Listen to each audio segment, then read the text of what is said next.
Hey y'all, howdy. Welcome to One for the Books. I'm Sandra Broadwell, and this is the Vampire Classics video. I promise I won't be like this the entire time.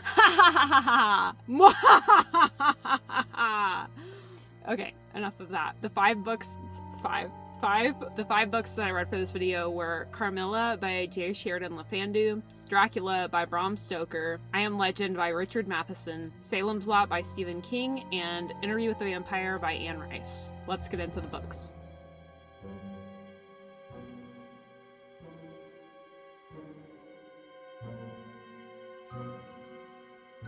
So, as you can probably guess from the title, it's spooky season, and I read 5 vampire classics this month.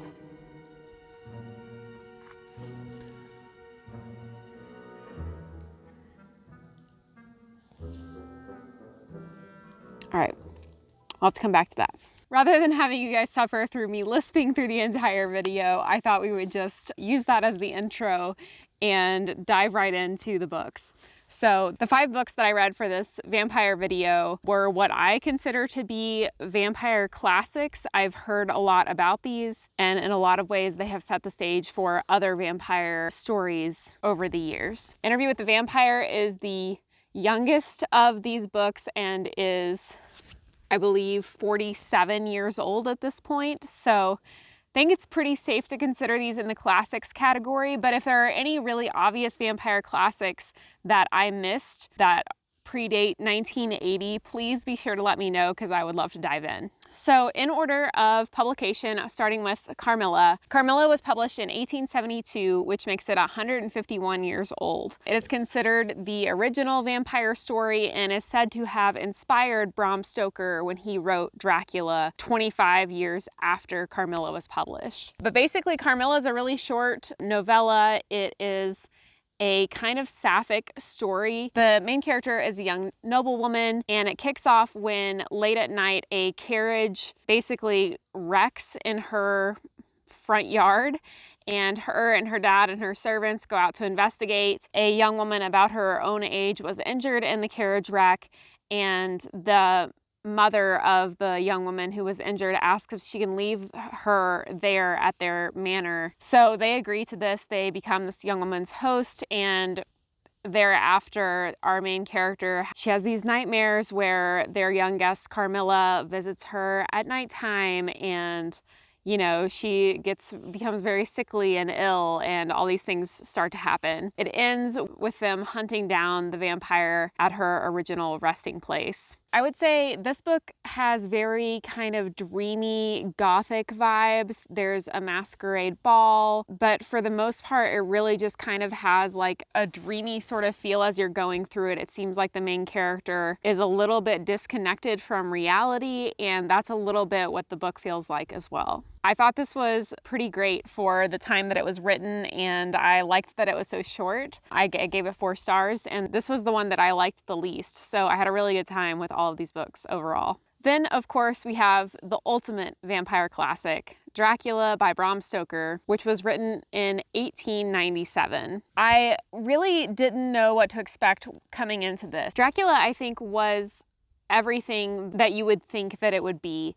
It is gruesome, it is gritty, and it has every vampire lore that you can imagine. I also learned some things reading Dracula that I wasn't aware of in vampire lore. I haven't read a ton of vampire books prior to this. For instance, in Dracula, vampires can basically become mist and create fog, and they can, through this mist form, they can just like go through closed doorways or sealed coffins, that sort of thing. They can also control wolves, which I wasn't aware of. I thought it was just a turn into bats kind of thing. Vampires can also hypnotize people. They're incredibly strong, they're incredibly fast, all that sort of good stuff that you think of when you think of vampires. Yeah, so I learned a lot about vampire lore here. Obviously, it has all of the characters that you know from pop culture, like Dr. Van Helsing and others. The entire book is epistolary format, which means that everything is like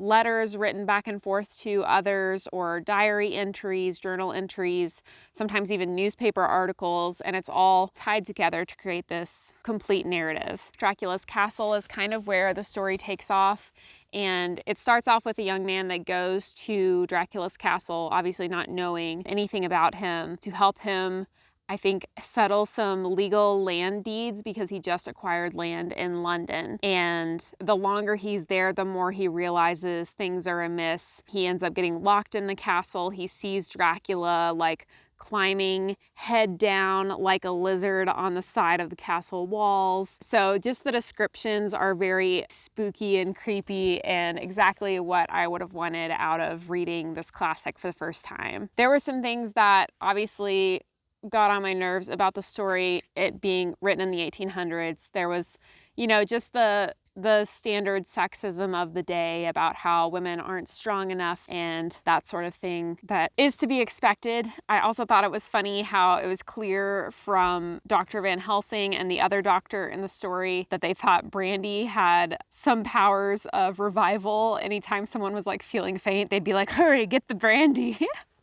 Which I thought was really funny. But yeah, it read like a classic in that it was slow and overly descriptive at times, but I was really impressed with the story overall and just how immersive it was. And I had a really, really fun time with Dracula. Then we have I Am Legend by Richard Matheson. This was written in 1954, which was 57 years after Dracula. The thing that I love about this one is that it's like the zombie apocalypse vampire story in a sense. It really is about this like sort of pandemic that turns everyone in the world into a vampire except for our main character.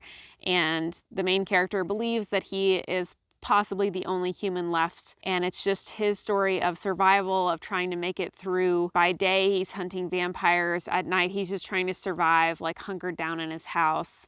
And about the revelations that he has over the years about his struggle. He questions himself all the time. Why am I even bothering to go on? What's the point of it all? And it really has this undercurrent of despair and just utter desolation at being basically the last man on earth when monsters are trying to kill you every night. This was definitely not a perfect story, but it was the perfect execution of this concept.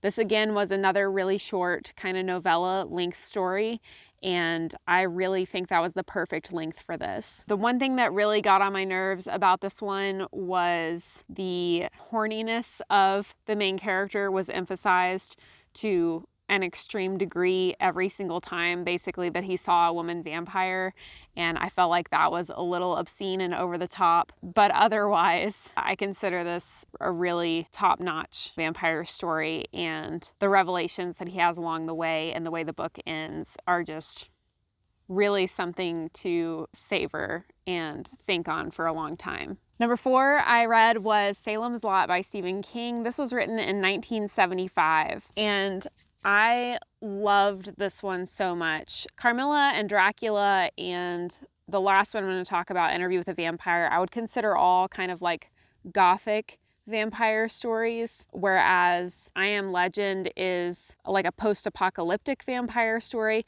Salem's Lot is definitely like a thriller vampire story. Obviously they're all horror, but Salem's Lot was one that just gripped me once it got going. So that was my one complaint about Salem's Lot, was that for like the first 19 to 20% of the book, you're just basically meeting the entire town of Salem's Lot and seeing what's going on in their lives. And at first I was like, why does any of this matter? Well, like, when are we going to get back to our main character?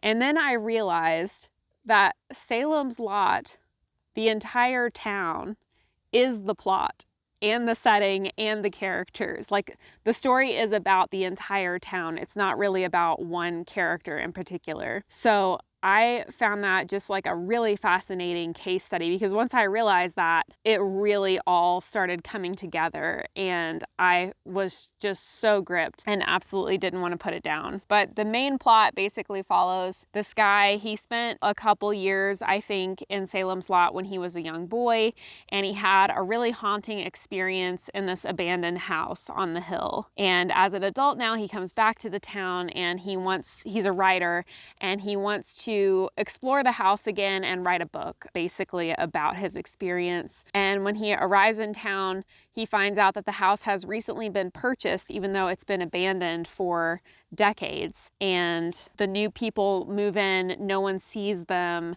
And right after that happens, a young boy in the town disappears. And that's kind of when the action kicks off. Really, it's just a snowball effect from there as you see the entire town just descend into hell as slowly everyone is turned into a vampire, and the people who are left are trying to figure out what's going on, and by the time they figure out what's going on, if they have enough time left to stop it from happening or to reverse the course of action.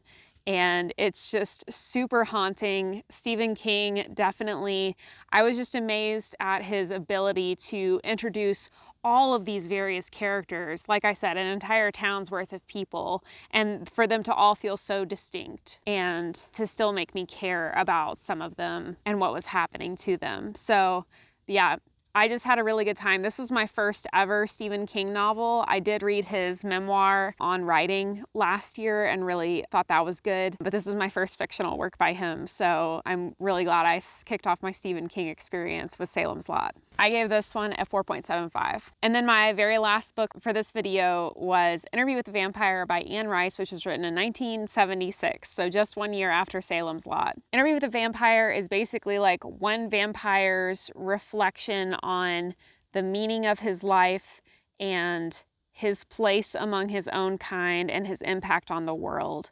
It's very slow and philosophical as he is like looking back and telling his story to a young man who is interviewing him. It starts in the late 1700s in New Orleans, where he is a plantation owner, and goes through several centuries of his life. But when it starts, he is turned into a vampire by a vampire named Lestat, or Lestat. I'm not sure how to say his name. Lestat he is very enamored with when it first kicks off before he's turned into a vampire, and then after he becomes a vampire and he no longer sees him as this like supernatural being, as just another person like himself, he realizes he's really just awful. Like, he's just an awful person, and he's super manipulative, and he's always gaslighting our main character and telling him things like, you can't leave me, I'm the only other vampire there is, and you'll be alone for all eternity. And he just uses him and is super abusive and manipulative all the time. After several years of this, our main character finally tells Lestat that he is fed up and he's gonna leave him, and Lestat then brings home a child that he turns into a vampire. She's like a 5-year-old girl, and he's like, you can't leave now. See, we have this little girl to take care of. You don't want me to raise her by myself because I'll make her evil. And so he does. He stays to help raise this vampire child, and knowing with horror that she will be a 5-year-old girl for all eternity. And so it just kind of spirals from there. A lot goes into it, but it is just a slow kind of character-focused story, and it's very melancholy and gothic. But at the same time, I found it very hard to put down. I was so interested in what happened to these characters and how his life was unfolding. So overall, if I was to rank these, I would say I Am Legend, #1 spot, then Salem's Lot, then Interview with the Vampire, then Dracula, then Carmilla. But like I said, I gave Carmilla 4 stars, so I really had a good time with all of these, and it's super obvious to me why they have all become classics. I'm sure there's lots of other vampire stories out there that came out between these times, but if there's an obvious classic that I missed out on, please be sure to let me know, because I want to make sure to include that in my reading in the future. If you've read any of these books, please be sure to let me know down in the comments below what you thought of them, or maybe what your favorite vampire book is that you've ever read. Thanks so much for tuning in. As always, please be kind, read books, and hit the subscribe button below. I'll see you next time.